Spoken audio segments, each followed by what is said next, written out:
Glorias y honras sean dadas al Señor. Bienvenidos todos los que ya estamos en este local. Sean bienvenidos. Y usted también que está conectado, que tenemos la dicha de tenerlo en directo. Y aquellos también que estarán en diferido desde Iglesia Centro de Misiones en San Salvador, El Salvador, Centroamérica. Le bendecimos en el amor de Cristo. Continuamos este día con el estudio de la segunda epístola del apóstol Pablo a los tesalonicenses, y hoy nos corresponde arribar al capítulo número 3. Vamos a tomar de base los primeros 5 versículos, y el título del estudio de hoy es ¿por qué glorificar la palabra del Señor?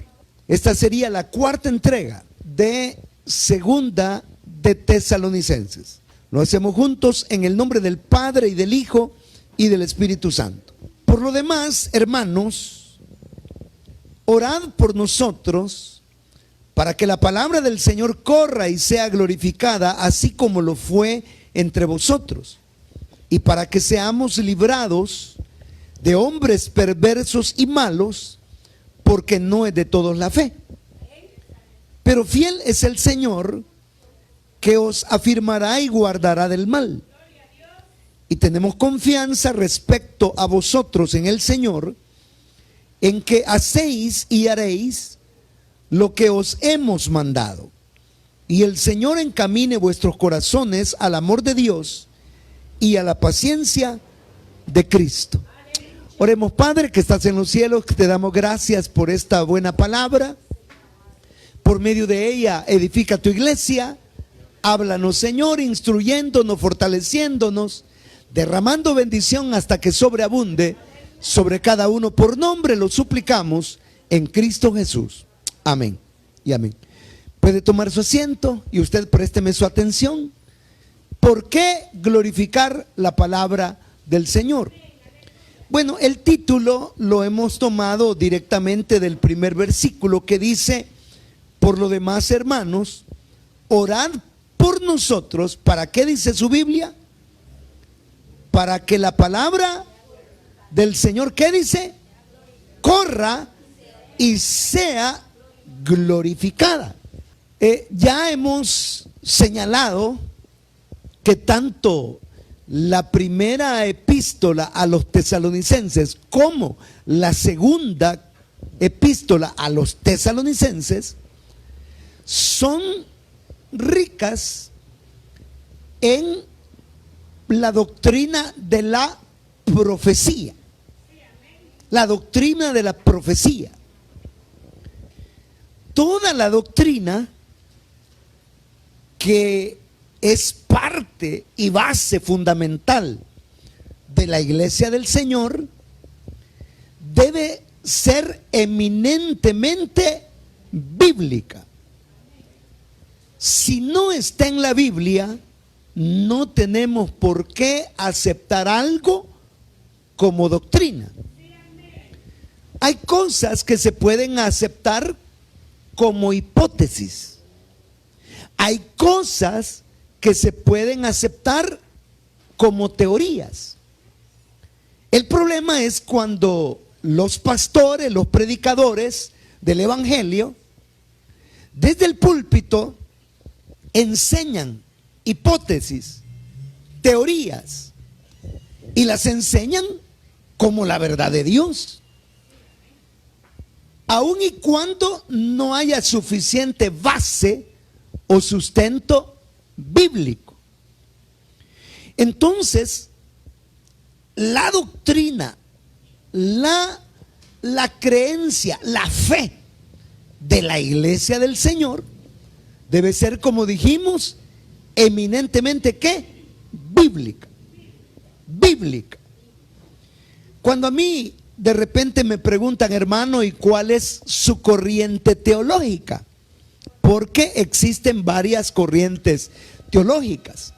Está la teología muy fresca de la liberación, pero hay otra teología emergente que se conoce como la teología progresista, y hay otros tipos de teologías liberales, neoliberales, pentecostales, neopentecostales.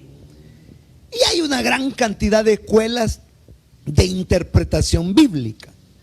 O sea, eso no lo vamos a negar. Es decir, hay cantidad de escuelas y corrientes. Cuando me preguntan entonces, hermano, ¿y usted a cuál corriente o a cuál escuela pertenece? Yo les digo, miren, mi teología, así muy humildemente, es mi convicción y mi anhelo tener una teología biblista. Y me dicen, pero eso no existe. Teología biblista no existe. ¿Pero a qué me refiero con teología biblista? Que, una vez más, vuelvo y repito, todo en lo que yo creo, lo que enseño, lo que la iglesia recibe, lo que creemos, debe estar en la Sagrada Escritura.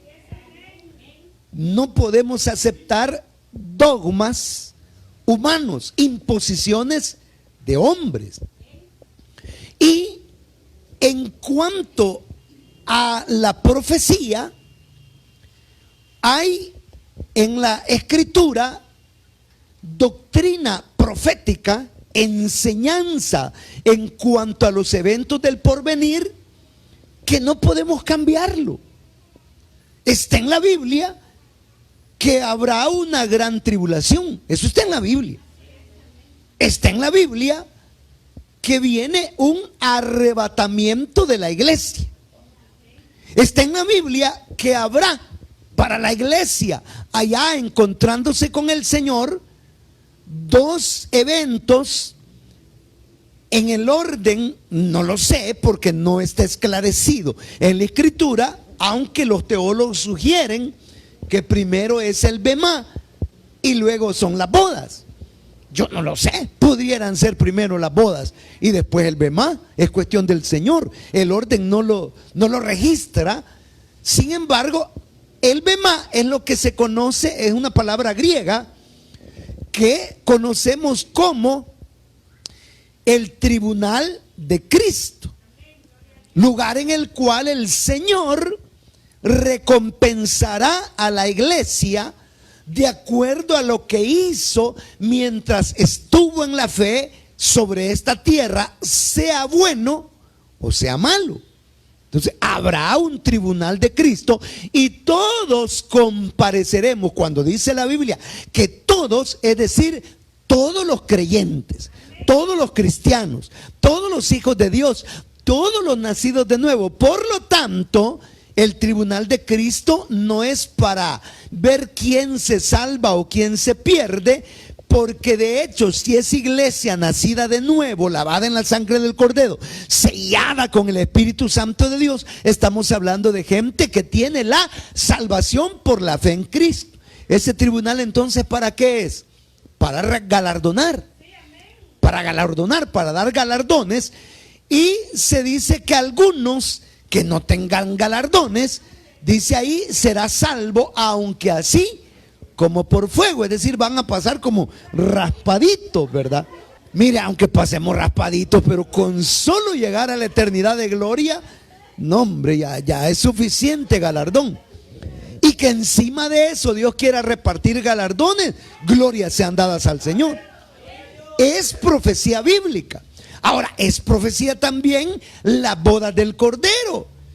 La boda del Cordero. En la boda judía hay tres etapas. La primera es el desposorio. En el desposorio es la elección de la novia y el pago de la dote. Es la etapa en la cual la iglesia actualmente se encuentra. ¿Por qué? Porque Efesios 1:4 dice que ya fuimos elegidos antes de la fundación del mundo. Y el pago simbólicamente de nuestra dote ya se realizó en la cruz del Calvario. Entonces estamos en el desposorio. La segunda fase de la boda judía es la presentación. Es el momento en el cual de manera privada el novio y la novia se reúnen.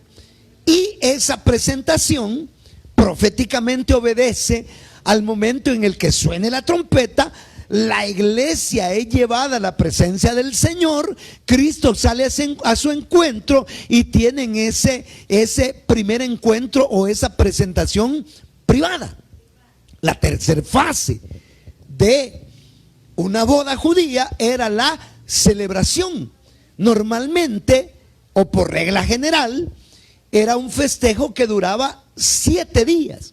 7 días de banquete. Eran bonitas las bodas antes, ¿va? 7 días tirando la casa por la ventana, ¿va? Comiendo y comiendo. Mire qué bonito, precioso, ¿no? Es en una de esas bodas o celebración de bodas donde Cristo hizo su primer milagro. Ahora, ¿dónde va a ser la celebración de las bodas de la iglesia con el Cordero de Dios? Bueno, la celebración es en su segunda venida, en la instauración del reinado milenial sobre la faz de la tierra.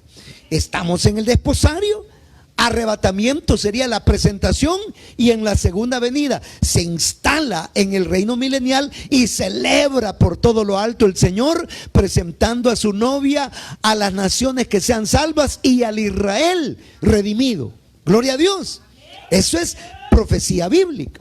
Ahora, mientras allá en el cielo se dan todos esos eventos, aquí en la tierra, ese evento dura 7 años. Se llaman eventos paralelos.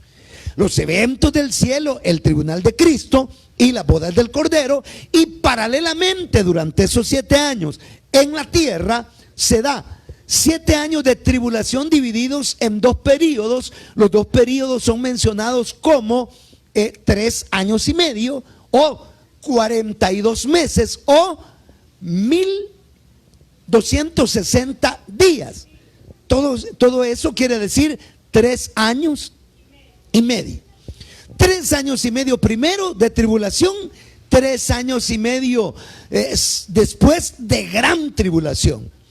Ahora, durante esos 3 años y medio, o más bien durante los 7 años de la tribulación y gran tribulación, en la tierra se desencadenan 4 series de juicios proféticos, a saber, los sellos apocalípticos que comienzan allá en el capítulo número 6. Después de los sellos, las trompetas, son mencionados ahí también los truenos, y finalmente las copas. Y se profetiza que habrán personajes como el anticristo, el falso profeta, y habrá un sistema mundial, 5 pilares que van a sostener el reinado del anticristo sobre la faz de toda la tierra. ¿Cuáles son los pilares que hemos mencionado? Número 1, el pilar militar. Allá en el capítulo número 6 dice que salió venciendo y para vencer. Cuando se habla del cuerno pequeño, se habla que en una guerra vence a 3 cuernos, es decir, 3 reyes, los doblega, y después los restantes le ceden o le reconocen y le ceden prácticamente el dominio y la autoridad. Entonces primero está el pilar militar, luego el pilar político. Todos los reinos del mundo políticamente rindiéndose y poniendo en bandeja de plata los reinos del mundo en las manos ¿de quién? Del anticristo. Entonces sería poder militar, poder político, se acompaña del poder económico. Todas las riquezas del mundo y los grandes magnates y los poderosos de la tierra poniéndole en bandeja de plata la riqueza del mundo para que lleve adelante la visión y la obra de ese gobierno mundial, el poder económico. Luego del poder económico aparecerá, dije, el falso profeta liderando el movimiento de una amalgama de religiones, el triunfo del ecumenismo, todas las religiones uniéndose por fin, formando un solo objetivo, que es rendir adoración, homenaje. ¿A quién? A la bestia, al anticristo. Entonces tenemos el poder religioso. Ahora se dice en la escritura que todo el mundo gritaba: ¿y quién como la bestia? ¿Y quién contra ella? Es decir, cuando se habla del mundo entero, se habla también de un quinto pilar llamado las masas sociales. El pilar de las masas sociales. Entonces, todo esto, hermanos, que estamos hablando, ¿dónde nos basamos para hablar de todo eso? En la escritura. Yo no puedo hablar de otra serie de juicios. No puedo hablar de otros personajes que no estén en la Santa Escritura. Ahí se mencionan 144,000 evangelistas judíos evangelizando el mundo entero. Se menciona en el capítulo 7 una multitud que va a alcanzar la salvación, pese a que el anticristo los va a perseguir, los va a decapitar. Pero hay una multitud que es conocida como los santos de la tribulación, vestidos de ropas blancas. Entonces, de eso que la Biblia señala, eso es lo que tenemos y podemos hablar. Los 144,000, la multitud, los santos de la gran tribulación. ¿De quién más? De dos testigos que también aparecen en la Sagrada Escritura, que tienen la unción de los profetas y la ley del Antiguo Testamento. Mire, hermano, entonces, ¿por qué decimos eso? Porque al hombre no le gusta que uno tenga una postura en cuanto a doctrina profética basada en la Escritura. No le gusta. Los científicos tienen sus propios criterios con respecto al rumbo que lleva el planeta. Y hoy como está de moda las redes, ¿verdad? Y en las redes cualquier cosa suben, ¿verdad? Así como hay una gran cantidad de inventos de acá para atrás, hay una cantidad de inventos de acá para adelante. ¿Y por qué de acá para atrás? Bueno, porque de acuerdo a lo que se enseña, entre comillas, por la ciencia, es que hubo hace miles y miles de años animales, entre ellos posiblemente los dinosaurios, o quizá otro tipo de civilizaciones, otra creación sobre la faz de la tierra, que hubo cataclismos y que cada no sé cuántos millones de años sucede un cambio climático donde las polaridades se invierten. Lugares que antes eran congelados pasan a ser cálidos, lugares cálidos pasan a ser congelados, y entonces las placas tectónicas de la tierra están en constante movimiento. Se cree incluso que antes la tierra era un solo continente llamado Pangea, en donde todo lo que hoy conocemos como América, Europa, Asia, África y aún Oceanía estaba formado por un solo territorio. Pero con el traspasar de miles y millones de años, las placas se fueron moviendo, los territorios fueron cediendo, las aguas fueron avanzando, y hoy tenemos océanos entre los continentes que se han formado a través de millones de años, ¿verdad? O sea, eso es lo que se dice, y se inventan cosas de aquí para atrás. Diferentes animales que se supone que existieron tanto en los océanos como también en la tierra, y otros que volaban en los aires y se les dan nombres y todo, pero todo es conjetura, todo es teoría, todas son cosas que no están comprobadas. No hay una comprobación ni científica, menos bíblica y menos espiritual. Entonces, así como piensan de acá para atrás, piensan para adelante, ¿verdad? Y dicen, bueno, lo que pasa es de que el hombre va a llegar a conquistar el planeta Marte y va a haber un hábitat en la Luna, y se ha descubierto a millones y millones de años luz o no sé cuánta distancia, galaxias y planetas que son compatibles con la Tierra, y vamos a tener que emigrar a otros planetas cuando aquí haya una catástrofe, y piensan un montón de cosas y se preparan para un montón de cosas. Entonces, cuando nosotros de manera rígida nos basamos en la Biblia, le caemos mal a la gente. Le caemos mal a la gente. ¿Y por qué dicen eso? Porque está en la Biblia. Está en la Biblia. No, pero eso no es así, porque los científicos han descubierto que el magma, que la capa de ozono, que las capas de la corteza terrestre, y que la órbita, y que el planeta, y solo inventan, hermano. Primero habían dicho que Plutón era planeta, y hoy ya no es planeta. Ya lo sacaron del sistema solar, ¿verdad? Ajá. Entonces el hombre puede inventar cuanto quiera, pero la Biblia es infalible. La Biblia es la sagrada escritura inspirada por Dios.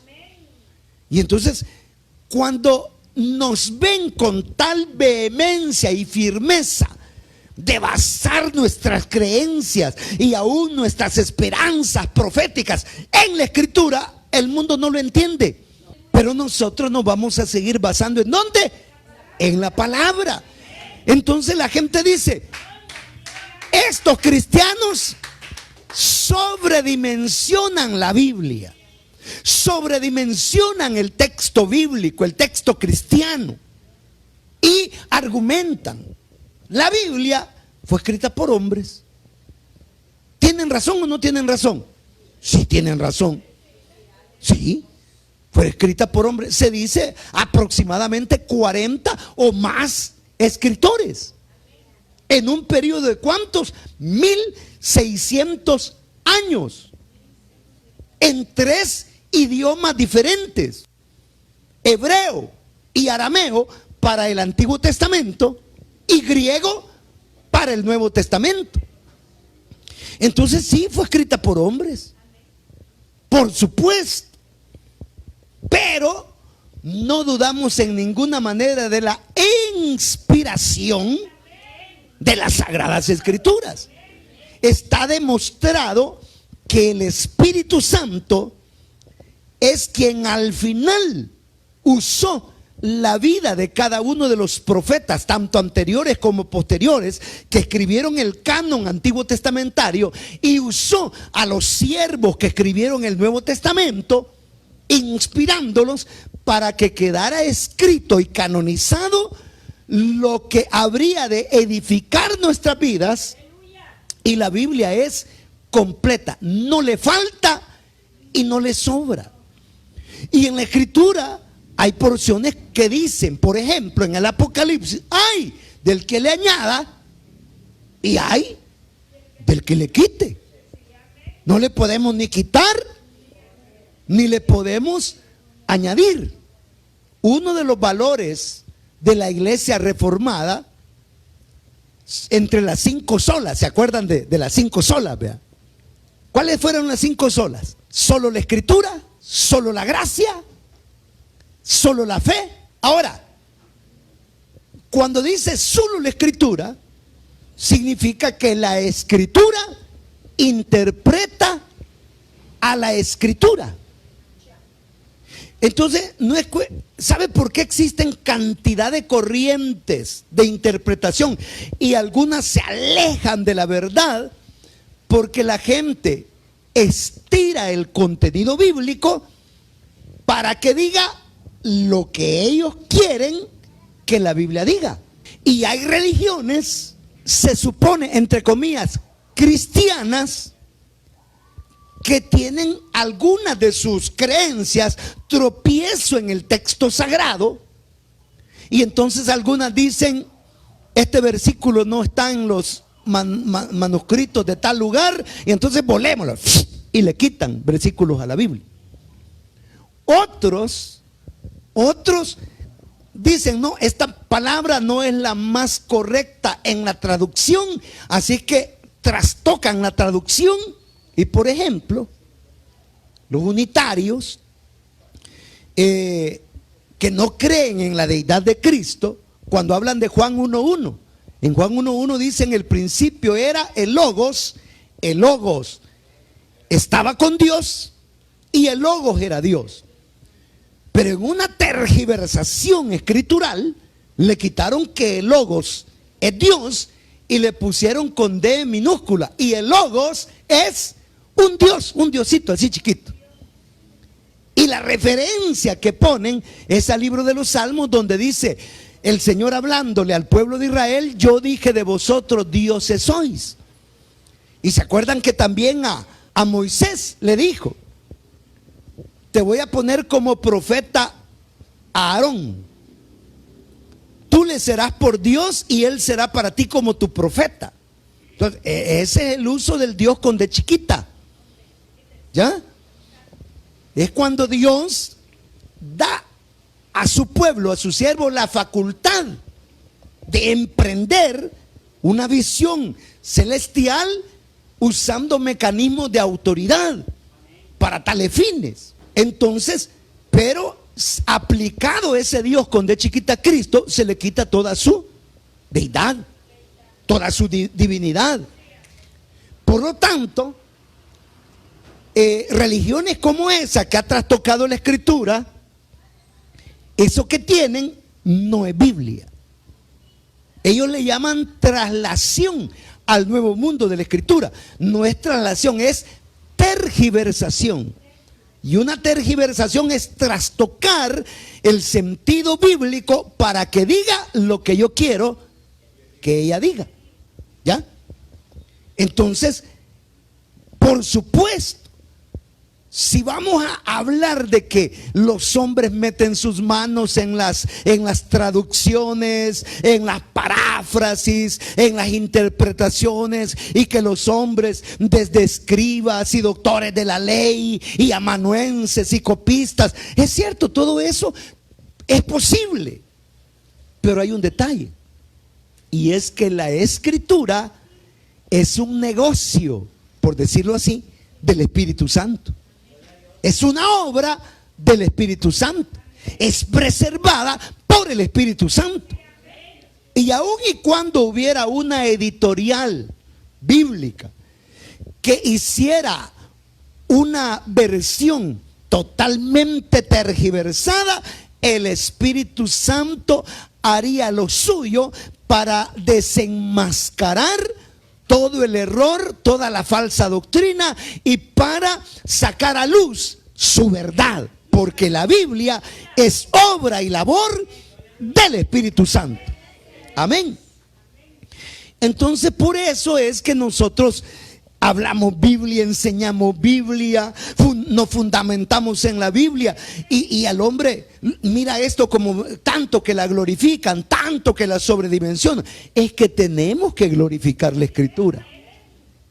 Y en los versos que hemos leído hay razones por las que nosotros como iglesia debemos glorificar la Escritura. Mire, razón número 1, versículo número 2. Y para que seamos librados de hombres perversos y malos, porque no es de todos la fe. Mire, la Escritura nosotros la glorificamos. ¿Por qué? Porque nos libran de hombres perversos y malos. La Escritura nos libra de hombres perversos y malos. Fíjese que aunque en la historia hubo intento de esconder el texto sagrado para poder enseñar a placer una doctrina dogmática, no pudieron mantener oculta la Biblia para siempre. Y cuando la Escritura, bendito Dios, Gutenberg, ¿se acuerdan de Gutenberg? ¿Qué hizo Gutenberg? Inventó la imprenta. Y el primer libro que Gutenberg imprimió, ¿cuál fue? La Escritura, la Biblia. y comenzó a reproducir el texto bíblico. Y cuando la Biblia llega a nosotros, su iluminación llega a nuestra mente, a nuestro corazón. Cualquier doctrina mala, cualquier estratagema de hombre, cualquier dogma humano es desbaratado, porque la Escritura nos protege de hombres malos y perversos. Mire, allá andan locos. Perdóneme que diga la palabra, ¿va? Tal vez para ustedes es demasiada mala palabra decir loco, pero no, loco aquí es folclórico en El Salvador, no se preocupe. Va. Pero la cosa es, hermano, de que andan por ahí. Fíjense que hay algunos que dicen que Caín era hijo de Eva. ¿Y quién? Y la serpiente. Y usan versos bíblicos para enseñar que la serpiente tuvo relaciones, dicen ellos, con Eva, y que así fue como salió Caín. Y un montón de simples. ¡Qué sabiduría! Y dicen amén, ¿verdad? Que Caín era hijo de una serpiente. Bueno, y así como eso, hay cantidad de inventos. Hay cantidad de cosas, ¿verdad? Otros dicen que la mujer del capítulo número 1, que Dios creó al hombre y a la mujer, y en el capítulo 2 vuelve a crear a la mujer. Dicen que la mujer del capítulo 1 no era Eva, sino que era una tal Lilith, y que la Lilith se rebeló, y que por eso la Lilith Dios la sacó y se convirtió en mal espíritu. Mire, son locuras sostenida por judíos cabalistas y por gente que ama el mundo esotérico, el ocultismo y todas esas locuras, ¿no? Y así como eso, comienzan a conjeturarse de cómo es que Satanás contendió con Miguel por el cuerpo de Moisés, y comienzan a hablar tonteras. A Jesús en el Nuevo Testamento lo hacen marido de las hermanas de Lázaro, de la María, de Marta, de María Magdalena, y que tuvo hijos, y que esos hijos todavía forman parte de la historia, y que ahora hay un linaje real proveniente de Jesús. Mire, o sea, interpretan cualquier cantidad de cosas y siembran cualquier cantidad de falsa doctrina. Pero qué bueno es que la Escritura nos libra de hombres malos y perversos. Cuando usted, se lo aconsejo, escuche una doctrina que lo deje fascinado, extasiado, maravillado, alucinado, no se vaya, no caiga redondo en la trampa. Aprendamos de los ancianos de Berea. La Biblia dice que los ancianos de Berea escuchaban lo que Pablo predicaba, pero después iban a revisar la Sagrada Escritura para ver si lo que Pablo había predicado era bíblico. Y mire qué tremendo que aún el mismo Pablo dice: si yo comienzo a enseñar cosa diferente a la sana doctrina, dice, o si un ángel se aparece y enseña cosa diferente, o si yo enseño cosa diferente, sea el tal anatema. Y anatema es maldición. Es decir, que la Biblia, hermano, nos protege de todos esos hombres malos y perversos que quieren torcer la doctrina, torcer el texto sagrado, torcer la Escritura. Pero no, si usted está en la fe, si ama a Cristo, si sus pecados han sido perdonados, si la sangre de Cristo lo ha lavado, si ha sido sellado con el Espíritu de Dios, dice la Biblia que las cosas del Espíritu se han de discernir espiritualmente, y el Espíritu Santo nos guía a toda la verdad. Y esto es tan tremendo, hermano, que la Biblia dice: este es el camino, y en este camino el que ande en él, por torpe que sea, no se va a perder. ¿Por qué? Porque la gracia, porque la salvación y porque la Escritura es obra y labor ¿de quién? Del Espíritu Santo. Y perdóneme, pero el Espíritu Santo no es como usted y como yo, que a veces somos chambones. No, el Señor no es chambón. No, cuando hace sus cosas lo hace bien.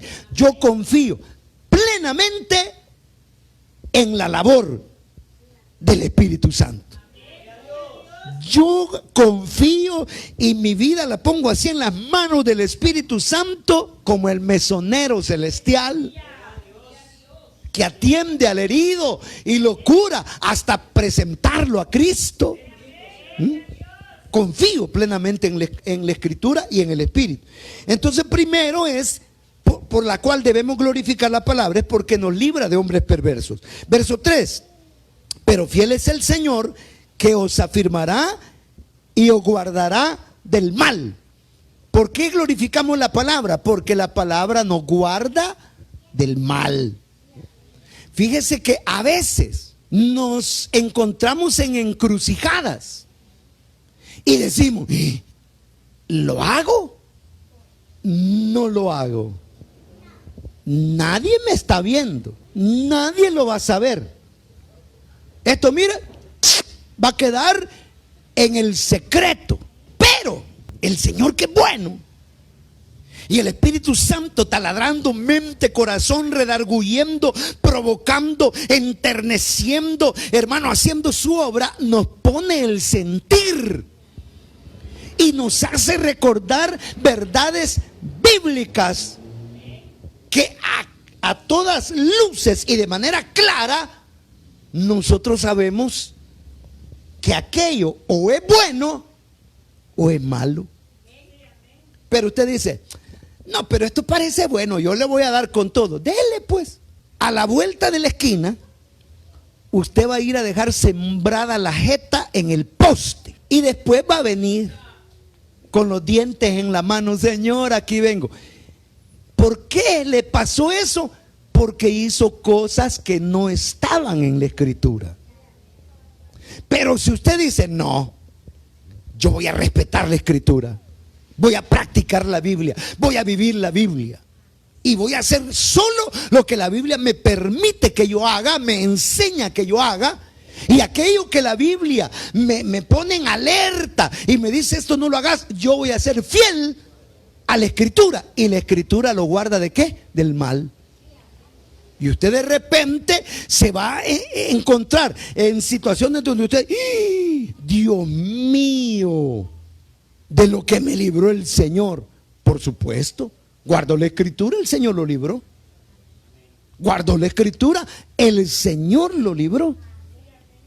Perdóneme que tal vez la ilustración sea un tanto burda, pero conozco un hermano que antes de estar en Cristo tuvo una novia y se le encontró como ejecutiva de una institución financiera.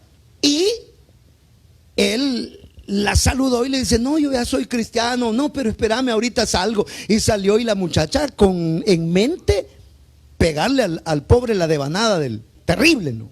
Pero el varón se mantuvo firme y le dijo, no, yo no puedo hacer eso, yo ya estoy en Cristo, mi vida le pertenece al Señor, soy templo y morada del Espíritu Santo. La cuestión es que par de añitos después se dio cuenta que la fulana murió de una enfermedad penosa, de una enfermedad de transmisión sexual, de SIDA, pues. ¿Qué le hubiera pasado? ¿Quién lo libró? La Escritura. La Escritura. O sea, la Escritura fue la que le vino a la mente, al corazón, y la Escritura nos guarda del mal. Versículo número 4. Y tenemos confianza respecto a vosotros en el Señor, en que hacéis y haréis lo que os hemos mandado. Entonces diga, las Escrituras nos guían. Cada que usted se encuentre en una encrucijada, vaya a la Escritura, no se va a perder. Si usted quiere saber cómo funciona un matrimonio, vaya a la Escritura, no se va a perder.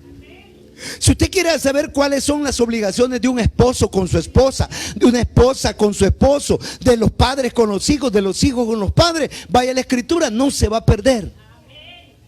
Si usted quiere conocer qué es injusticia, qué es rebeldía, qué es desobediencia, o qué es integridad, fidelidad, lealtad, vaya a la Escritura, no se va a perder. La Escritura nos guía. Por eso dice, lámpara es a mis pies tu palabra. Váyase en el camino más oscuro en la oscuridad más densa y no lleve lámpara, ¿qué le va a pasar? Se va a tropezar, se va a ir en el hoyo, va a ir a dejar la frente en el poste. Pero ¿qué tal si lleva en sus manos una lámpara? ¿Ah? Y alumbra. Usted va a llegar a su lugar de destino seguro, completo. ¿Por qué? Porque la luz lo guió. A nosotros nos guía ¿quién? La Escritura. Nos guía Cristo, nos guía su Espíritu y nos guía su santa y bendita palabra. Si no hay dónde perderse, hermano. No hay dónde perderse. Está en la Biblia, practiquémoslo. No está en la Biblia, desechémoslo. La Escritura nos guía. Y finalmente, versículo número 5, dice: y el Señor encamine vuestros corazones al amor de Dios y a la paciencia de Cristo. Entonces diga, la Escritura nos encamina a Cristo. Nos encamina a Cristo. ¿Con quién queremos quedar bien? Con Cristo. ¿Para quién queremos vivir? ¿A quién queremos honrar? A Cristo. Sinteticemos o finalicemos, repasemos.